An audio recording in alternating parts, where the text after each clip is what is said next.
Welcome to a broadcast of the recent Lorain County Commissioners' General Meeting.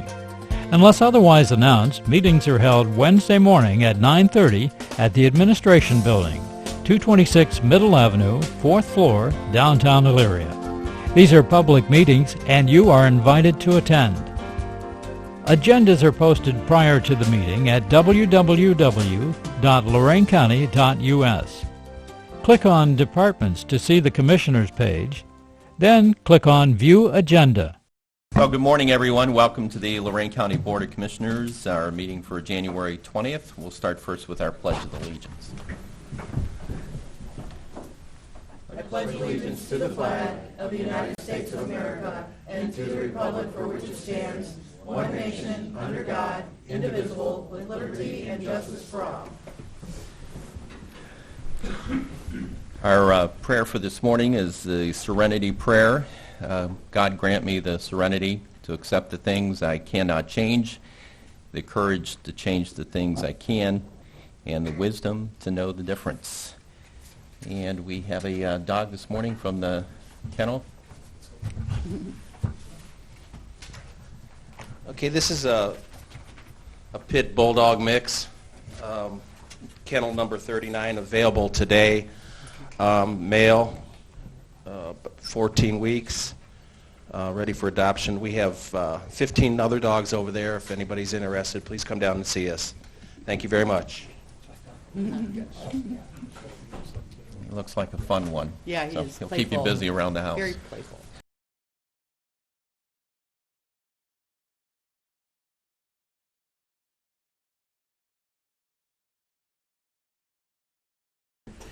We have a busy agenda this morning. I know we have various groups and individuals here to speak this morning, so we're going to go through the board business, and we'll stay as tight to the schedule as possible.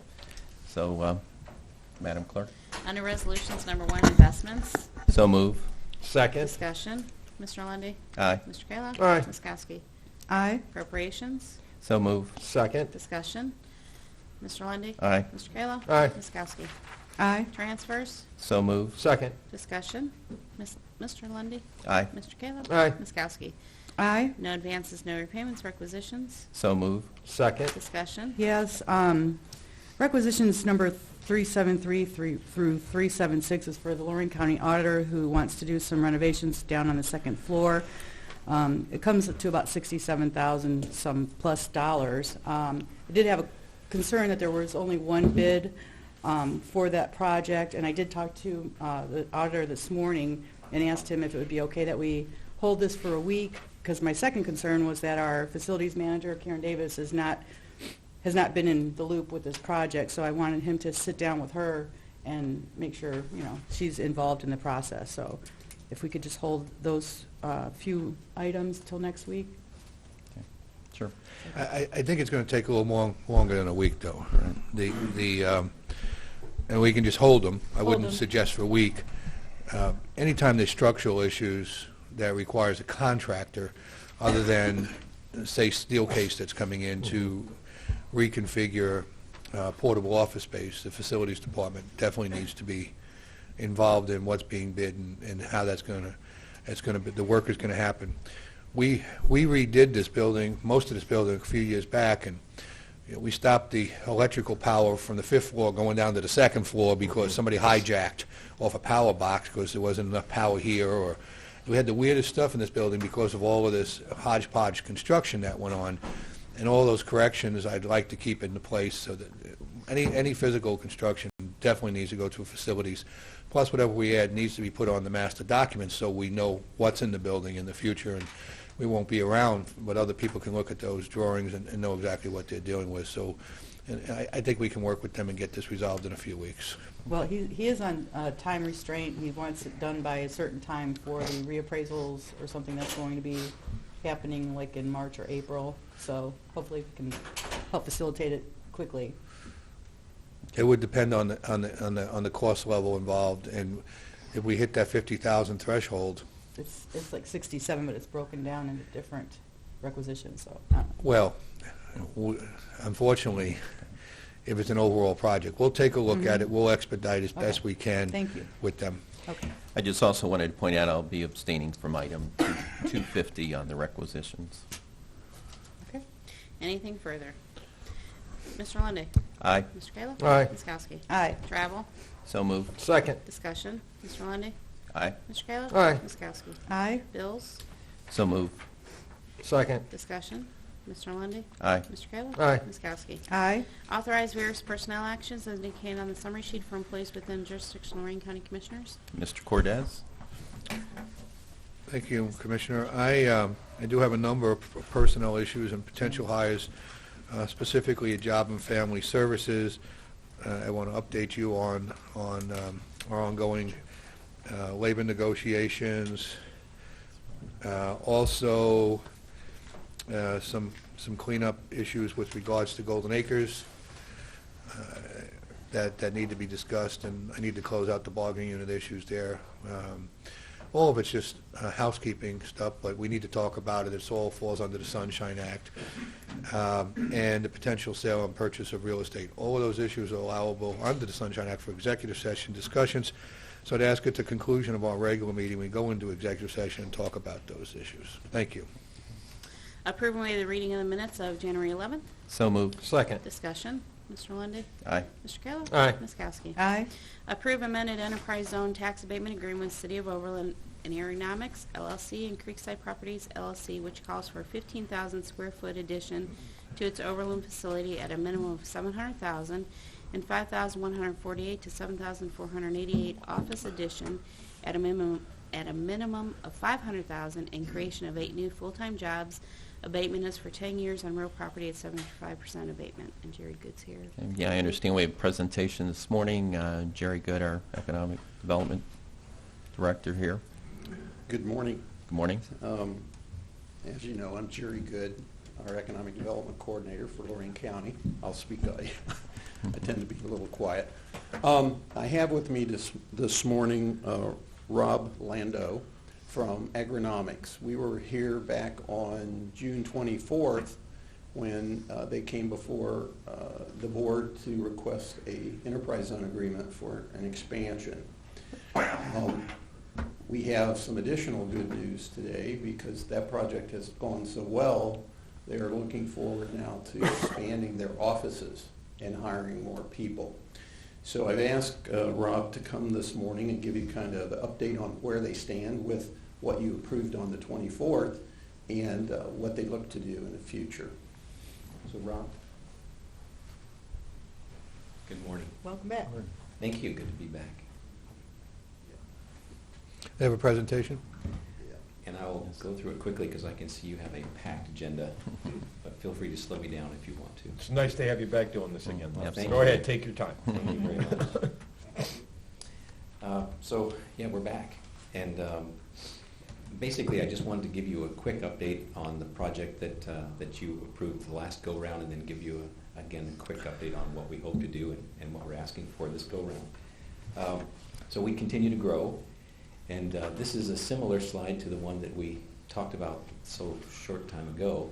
The addition is that we added the 15,000 square foot addition that was the project that we talked about back in June. And we've added a few more items to our manufacturing timeline, and basically it's the same story, and that is that we continue to develop and engineer new products to be built here in Oberlin. They're going over very well. We've added a few more products through our engineering department, and they continue to go well. Our customers are liking what we're doing, and we want to continue to keep up to what they're asking for. This slide indicates basically that we're a good payer. Our lowest annual wage is $22,360, but our average company wage is $58,222. So most of the people that we employ are highly skilled. They're highly skilled assemblers, they're bookkeepers, accountants, engineering people, people who are involved in feeding information to and from our factory, and so they're good paying jobs and they're highly skilled folks. Our employee base is local, and in fact, since when I was here the last time, one of the questions that was asked is where are the people coming from that we've hired, and in fact we've added 5 additional employees since I was here the last time, and most of them came from the Oberlin area, so here in Lorain County. Our employee base is local, and in fact, since when I was here the last time, one of the questions that was asked is where are the people coming from that we've hired, and in fact we've added 5 additional employees since I was here the last time, and most of them came from the Oberlin area, so here in Lorain County. The addition that we spoke about the last time I was here was the 15,000 square foot addition to the south of our building. And I have a few slides to show you the completed addition now. So up on the right-hand side of the picture, you'll see the addition. In this case, the left-hand side of the picture is the addition. We also tore out our parking lots, which were too small, and replaced them so that we could have about 3 times the amount of parking that we did have. And that's the completed 15,000 square foot addition that you helped us with back in June. Now what we would like to do is to add to our office building. Now we have a very small office. We have 2 and 3 people in every office at this point. Some people are very cramped. And we also have kind of a disjointed office setup, having some in-plant offices and some part of the original building, and people aren't very close to each other, plus we have no room to add anybody at this point. So to the north of our existing office, we would like to add an addition of 5,148 square feet. Basically, that's a simple drawing of what we hope to add, and it's just bathrooms, conference room, and individual offices. This is a picture of our existing office inside, and we intend to build exactly what we have, so that if you were to come and visit us, hopefully in September or October, you would just see a continuation of this, the same style, the same fixtures, and as we did on the warehouse building, we want things to look as if they were built the same as they were back in 2000 when we started, so it doesn't look like a disjointed mess. So we no longer have enough room for additional staff. We have a number of initiatives, but we have nowhere to place the additional hires. And we want to relocate some of these existing staff so that they are together and work in a common pavilion, specifically the sales and engineering staff. We think that they're too far apart, and we think that we can streamline some of our engineering and new product development if we could just bring some of those people together. So again, similar finishes so that the project would look like the original build in 2000. That's our existing little office. And what we hope to do is to build to the left of those pictures, I guess would be the easiest way to say it. And it would look just the same as what we have, just larger. We'd like to complete before 12/31 of 16. In fact, if we are able to go forward as quickly as we hope, the builder believes that we'll be able to finish by sometime in September, and that's our plan. Take advantage of the weather that's about to come, not the weather we have right now. Mm-hmm. Our investment would be a minimum of $500,000. The maximum would be $620,000, but we are considering at the moment an additional $100,000 investment to build a shell out for a continued office expansion. So this expansion will do for us for the next couple of years, but we anticipate if things continue to roll the way they are, that we'll need more space for more people.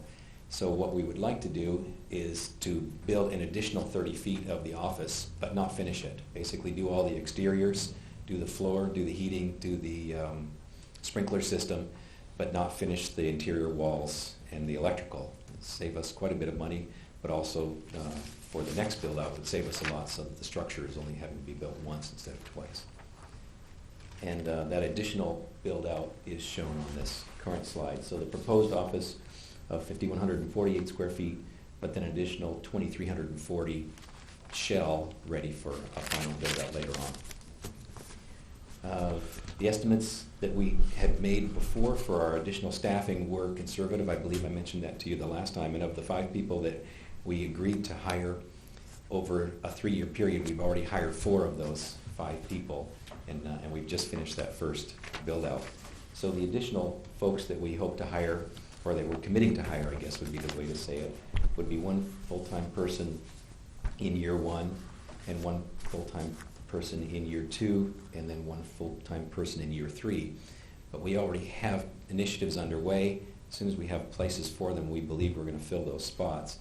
We're not promising any more than we know we can do. I believe that we're way under-promising, and we'd like to over-deliver, but the economy has its ups and downs, and we want to make sure that whatever we agree to now, that we don't put ourselves in jeopardy of losing the tax abatement should there be some kind of changes that we don't control. So the impact would be $137,000 in additional payroll, on top of the additional payroll that you considered back in June.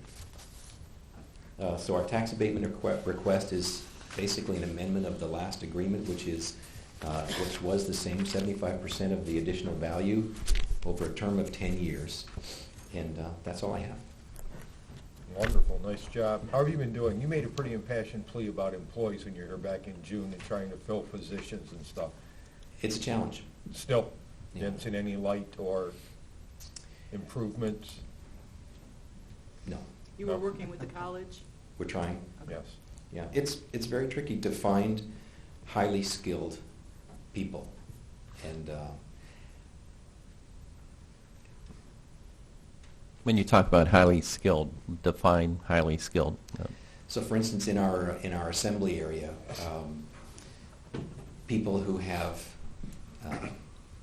the ability to work very independently and assemble machinery that that requires a lot of critical thinking.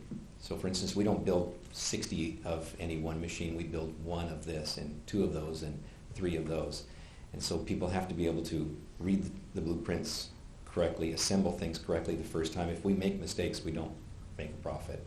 The way we quote our customers is that if everything goes well, we bring something to the bottom line. If we make a mistake, we don't.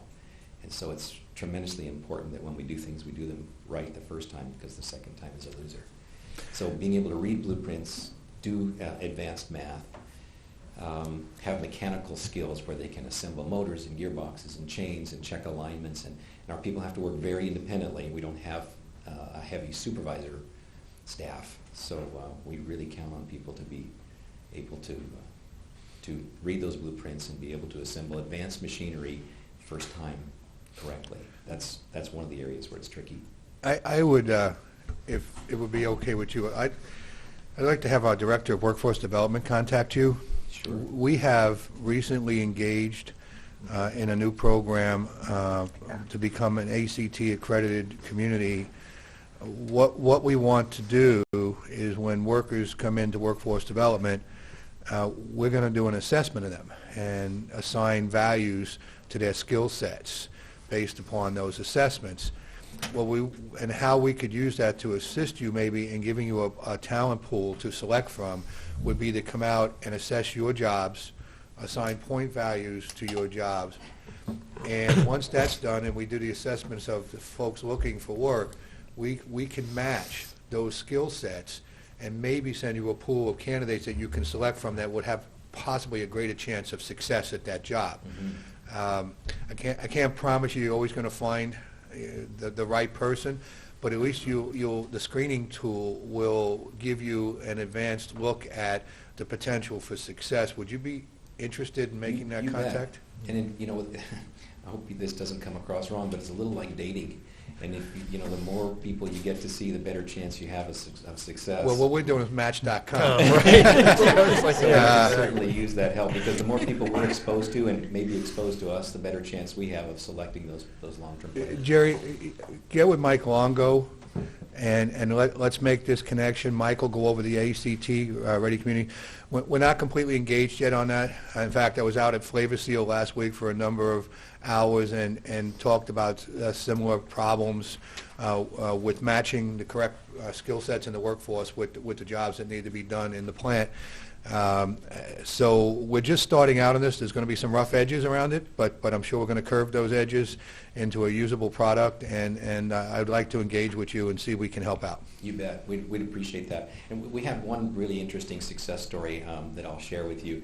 We hired somebody out of I believe it was called the Hard-Hatted Women program that was developed, and it was taking people who needed to develop some skills to be able to work, to find jobs in Lorain County, and specifically in Oberlin, as I understand it.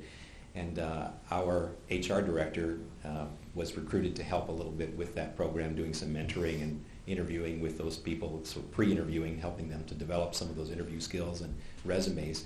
We ended up hiring one of the ladies out of that program who was taking assistance from the food bank leading up to joining us.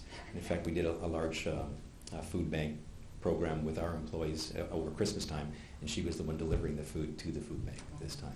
So I think that's pretty cool. And it's certainly a nice opportunity to be able to put some of those programs together. Maybe not exactly like you're suggesting, but there are programs that can be of benefit, and hopefully we can kind of make them work a little better than they have in the past. I'll look forward to seeing how Mike Longo works out for you.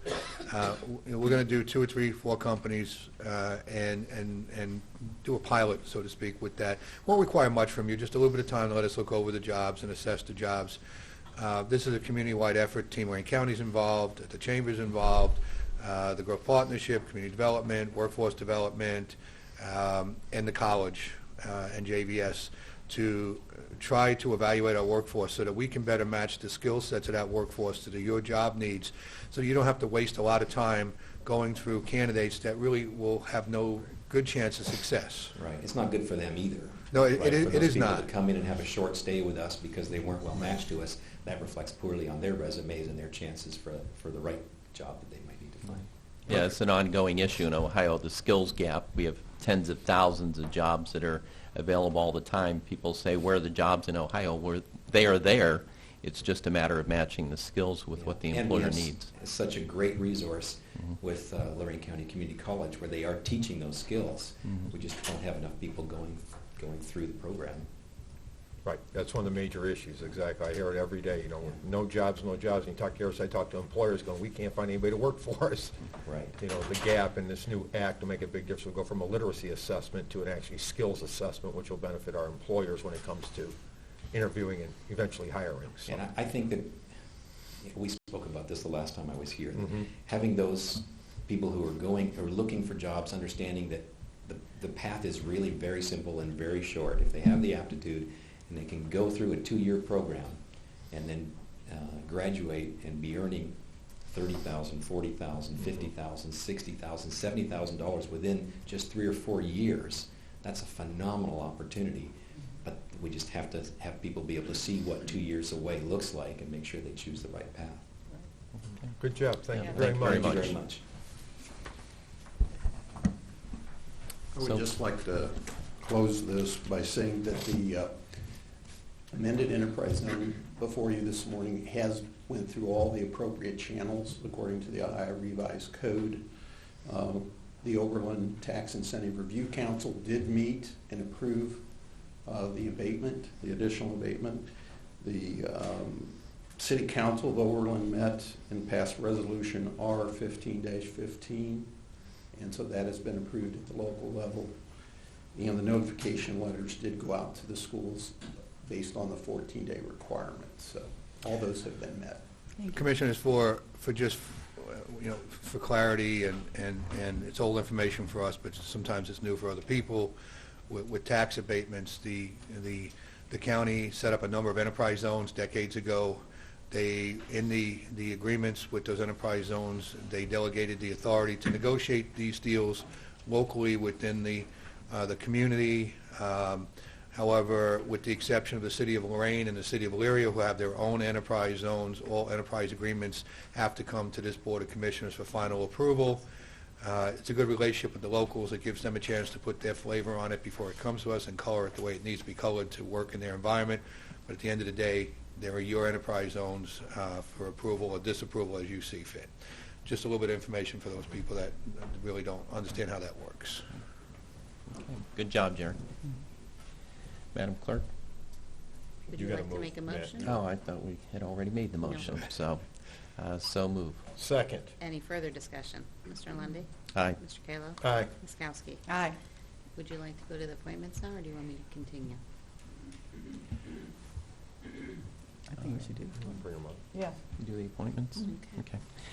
Okay, we're going to pause with board business at this point so we can try to stay on schedule with the appointments. First, we have the Lorain County Landlord Association.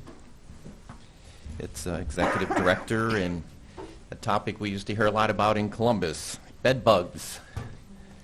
In fact, a lot of folks don't know I know. Columbus is one of the areas, unfortunately, that has a serious issue with it. Well, good morning. Good morning. Good morning. Thank you so much for having us. My name is Maria Georgievski. I'm the Executive Director of the Lake Erie Landlord Association, and I'm here with Steve Taylor, who's the President of the Board of Directors, and Liz Hernandez, who's our residential bedbug expert, who's here with the Nippet Canine Scent Detection Team. And thank you so much for having us. This is a really important issue. You know, when I think about bedbugs, they're kind of like the Gremlins of 2016, if you've ever seen the 1980s movie. Really, 5 years ago, we weren't talking about bed bugs, and many of us didn't really know that bed bugs were a real thing. But they're a real issue today, and anybody could deal with them. It doesn't matter whether you're a tenant or a homeowner, if you live in an apartment or a 3,000 square foot home, if you're rich, poor, clean, or neat, they don't care at all. So it's something that a lot of people are dealing with right now more rapidly. As landlords, we deal with this on an exponential level. Because we own more properties, we're more at risk of having to deal with bed bugs. But not only do we own multiple properties, but we might own multiples, meaning we have duplexes and triplexes and apartment buildings. And when you have tenants that may have bed bugs and they might not handle it properly unintentionally, it can cause a real issue for the whole building and spread. And they spread pretty rapidly. I've seen this not only in my own personal experience and within the Lake Erie Landlord Association, but also with other stakeholders in the community. I'll just give you a few examples. Recently I spoke with a pest control company, a local pest control company whose headquarters are in Elyria. And the gentleman told me that since 2014, he has treated 3,500 units for bed bugs, in Northeast Ohio. Just to give you an idea, that's just one company. I spoke with a manager of the Section 8 program at Lorain County Metropolitan Housing Authority, who shared with me that they're getting phone calls every month on bed bugs, and they're seeing a steady increase over the last few years especially. And I spoke with a representative from the Lorain County Health Department, who shared with me that in 2015, they had a 4-fold increase in complaint investigations for bed bugs. So it's a real issue that we've been dealing with today. I'll give you a brief overview of what we'll be sharing with you in this presentation. I'll give you some information on who we are at the Lake Erie Landlord Association, and also tell you what we've been doing internally relating to bed bugs. Then Liz of Nippet is going to really dive into what these pesky little critters are and where they came from. And she will also share with you why it's important to be proactive and what the benefits of this is. And finally, our President, Steve Taylor, will close out our presentation with helping you to identify with some real stories of landlords locally and what they've had to deal with as well. So who is the Lake Erie Landlord Association? Well, 28 years ago, in 1988, a group of 12 landlords, 12 couples got together because they saw that there was a gap of support and advocacy for landlords in the community. And since then, in these 28 years, our association has grown to approximately 500 members.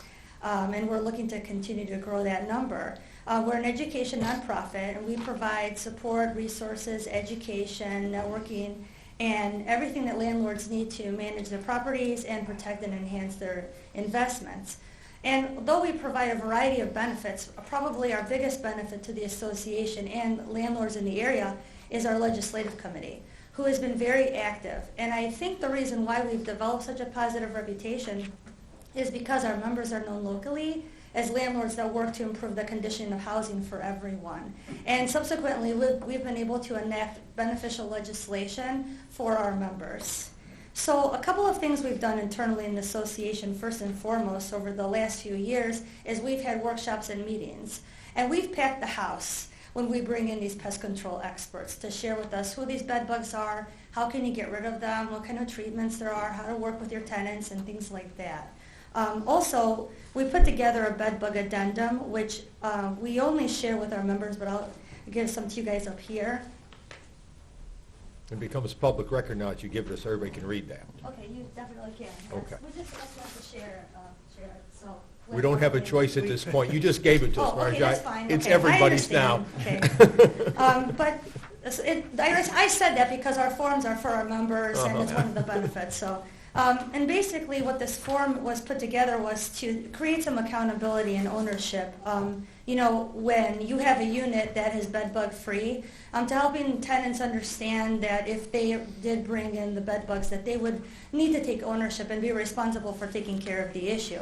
So we recommend that our members get the properties inspected when they're vacant, and then they can get that certified to be pest free, bed bug free, and basically the tenant is essentially signing off that they acknowledge that. So that's what this form is all about.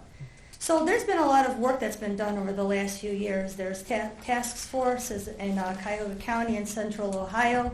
There have been a lot of meetings, especially facilitated by local health departments. But there's still so much work that we need to do. We really need to bring the information to the masses. And as a landlord myself, I can tell you there are still a lot of people that are uneducated and uninformed. And so that's what this flyer is all about. So recently this flyer was developed within the association, and the goal is to hand this to all of our members, okay? And hopefully all of our members will then make copies and hand it to all their tenants. And hopefully this will be hanging in the hallways of several apartment buildings throughout the county. From there, I'm hoping that we can continue the movement. And I'd like to see information spread to all the different high traffic areas within the county, every municipal building, college, hospital, library, anywhere where there's a lot of people. And eventually I hope we can get this in the hands of all the constituents in the county. So essentially the goal of this issue is to bring light of what's happening, to share with you how big of a problem this is, and to get us all thinking about how we can deal with this countywide and work together. And the Lake Erie Landlord Association definitely wants to be part of the solution. So on that note, I'll hand it off to Liz Hernandez, who's going to tell us a little bit more about what bed bugs are. Thanks, Maria. I'm with NIPIT, which is a canine scent detection service. And NIPIT has been around for about 5 years. So we consider ourselves inspection and detection, not pest management, and I'm definitely not an entomologist.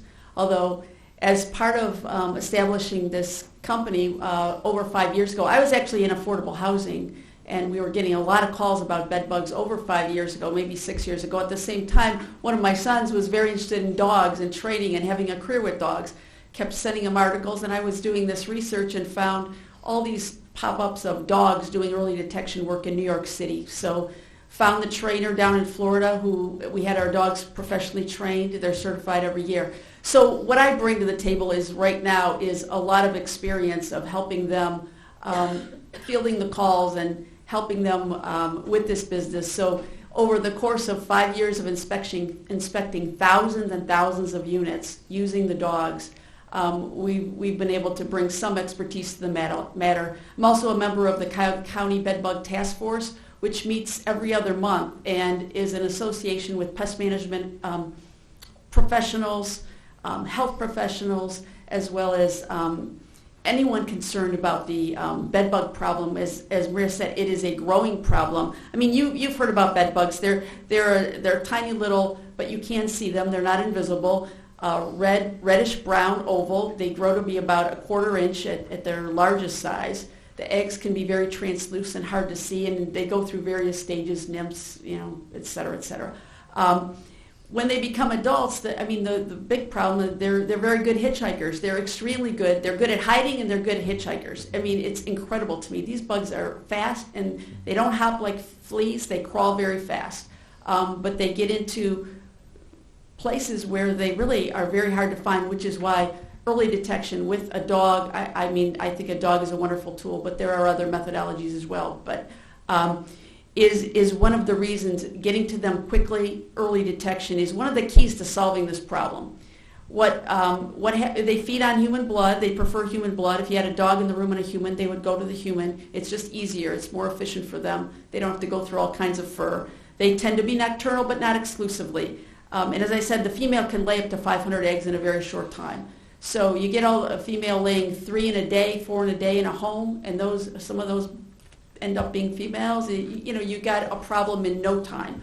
I know people are starting to say, why the resurgence? The United States had a big problem back in World War II. I mean, early on, they were using DDT and other very harsh chemicals that were causing problems for humans to get rid of them. They got rid of them, but at a pretty expensive or a pretty high cost to maybe humans and maybe to our environment. So those chemicals were banned.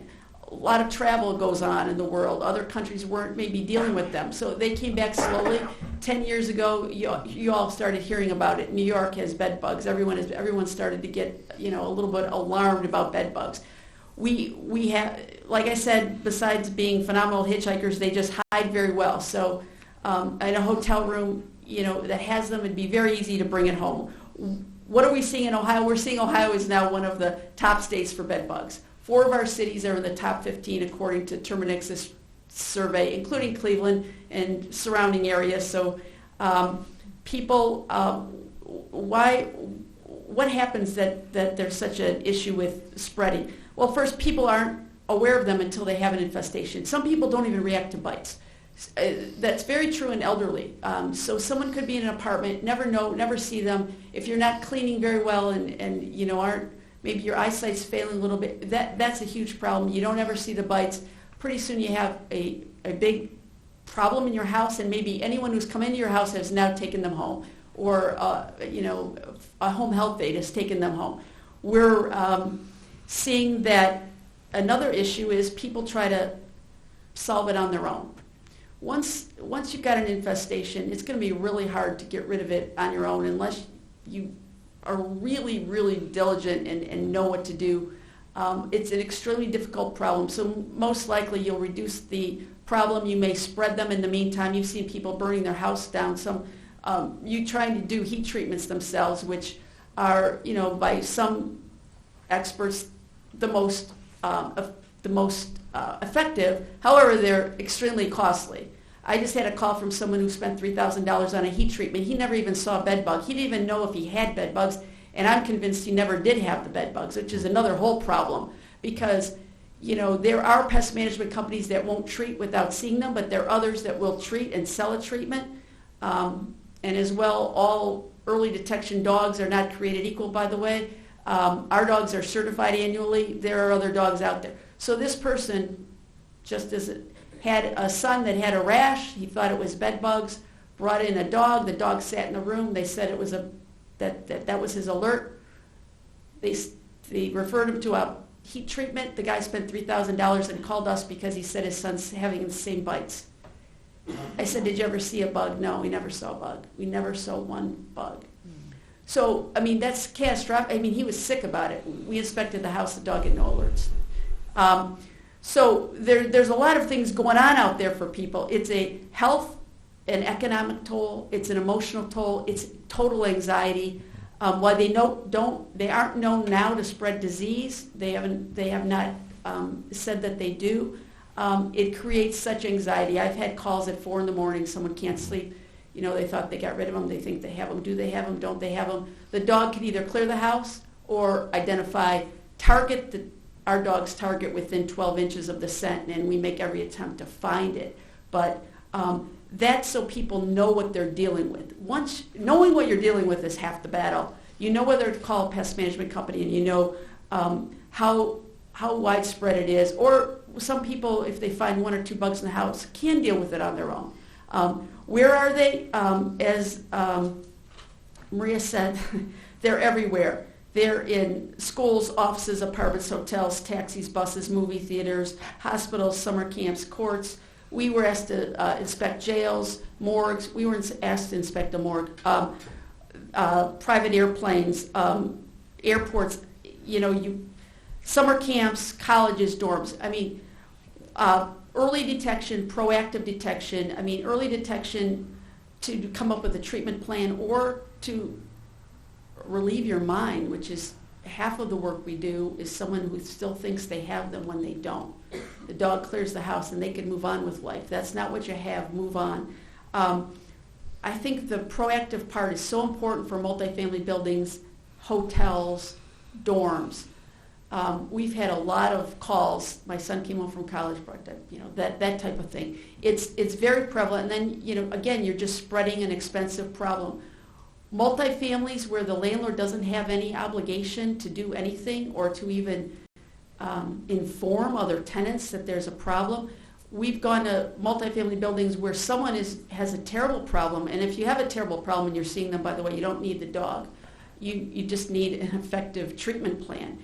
But by taking it on their own, not wanting to let a landlord know, thinking there'll be a chargeback, trying to get the Home Depot spray they sell off the counter or a drugstore that is not going to be effective, is only spreading them to other apartments. They'll go up, they'll go down, they'll go across the hall, they'll go next door. So, and then those folks are maybe putting their mattresses out on the tree lawn or their couches, then someone's taking it. I mean, you could see how it just spreads. We're, in working with the Landlord Association, I could keep going, but I'm not. I know my time is up. Landlord associations, the County Bedbug Task Force, which is all about information, has a conference every year, which this October, 500 people came, and has sessions about how to reduce these bed bugs spreading, how to reduce your chance of getting them. First of all, risk management. You go into a place like, even if you're let's say a home health care worker, which these EMS, we're seeing that they're afraid to go into people's apartments.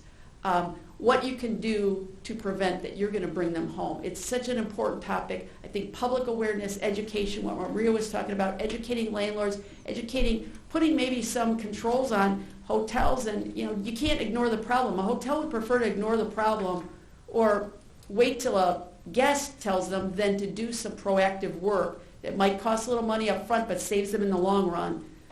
But it will definitely, work to reduce the spread, and I think that's all we can hope for right now with the way things are going. If anyone has any questions, I'd be glad. I could leave you these if you'd like to take a look. At any given day, a school or a building like this has a bed bug in it. It's just not found. If people are bringing them in from home because they're, like I said, they're good hitchhikers. Is that a public, like the media makes it out to be this huge scare? I always laugh when we get a call. We found one bed bug in the school, and then the news channel's there trying to look at our dog. I'm like, really? This is just someone who had him at home. The kid unfortunately brought it in. It's, let's see if we can reduce the, panic level on this and just have some common sense policies that hopefully reduce the use of chemicals in people's homes and reduce their financial and mental health burden. Thank you. Thank you. Thank you.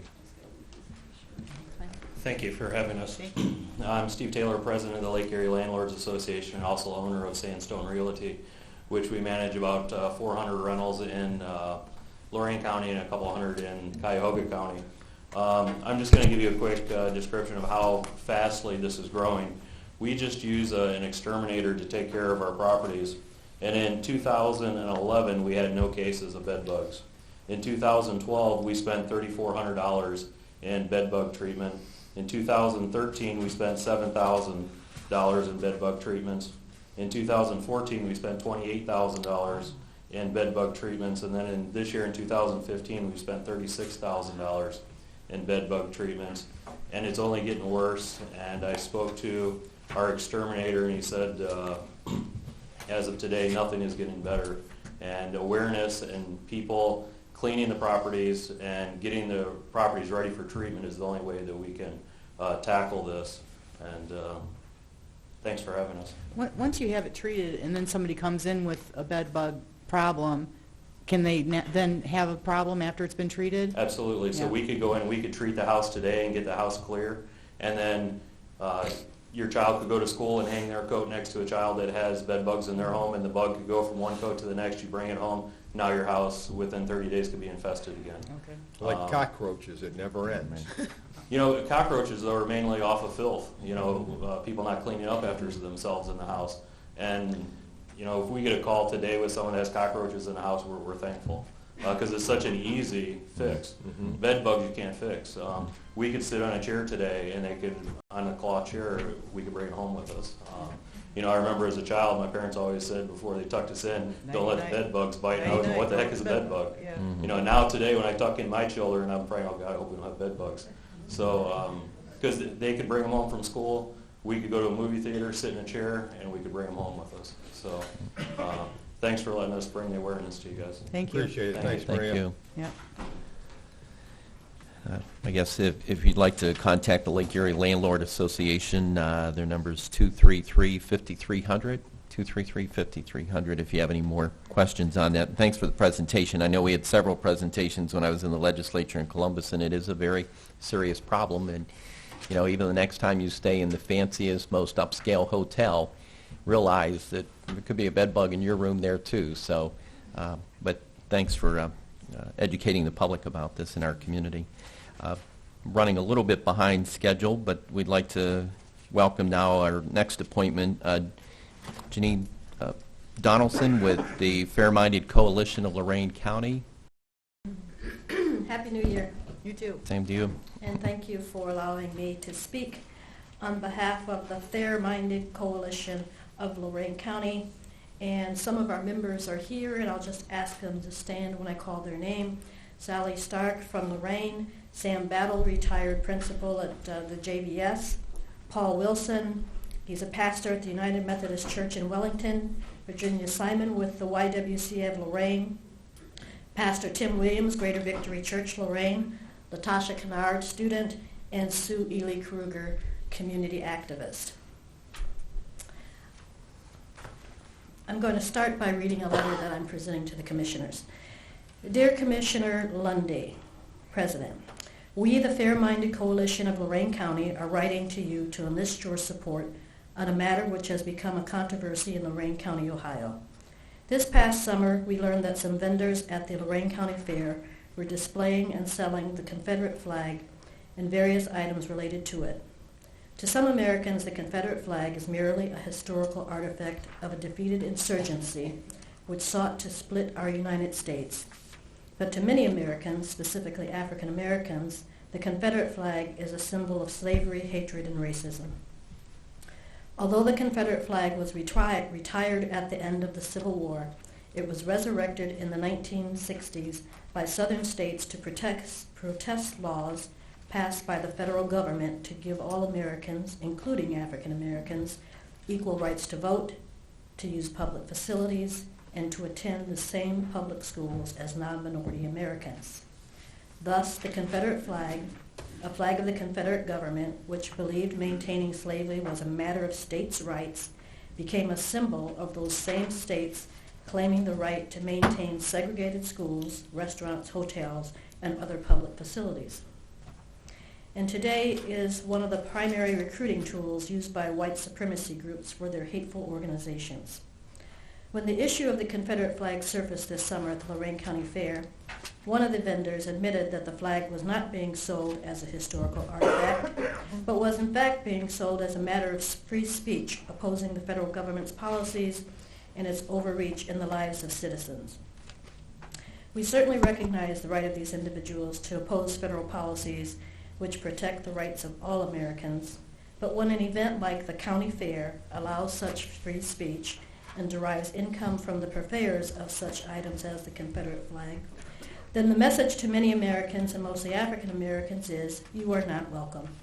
For African Americans, it would be no different if the county fair allowed the KKK or the American Nazi Party to have a booth to display and sell hoods and swastikas. And we would all be offended if the fair allowed the display and the sale of pornographic materials, which is also protected under free speech. Furthermore, we question the appropriateness of participation by young Ohioans, those in junior fair and other 4-H activities, to an event which allows this symbol of hate and intolerance to be sold and displayed at a venue which has historically represented our county's rich agricultural heritage. Large companies like Amazon and Walmart already refuse to sell such symbols of intolerance, and as you know, the Ohio State Fair Board banned the sale of Confederate flag at the state fair this past summer without being prompted by outside groups.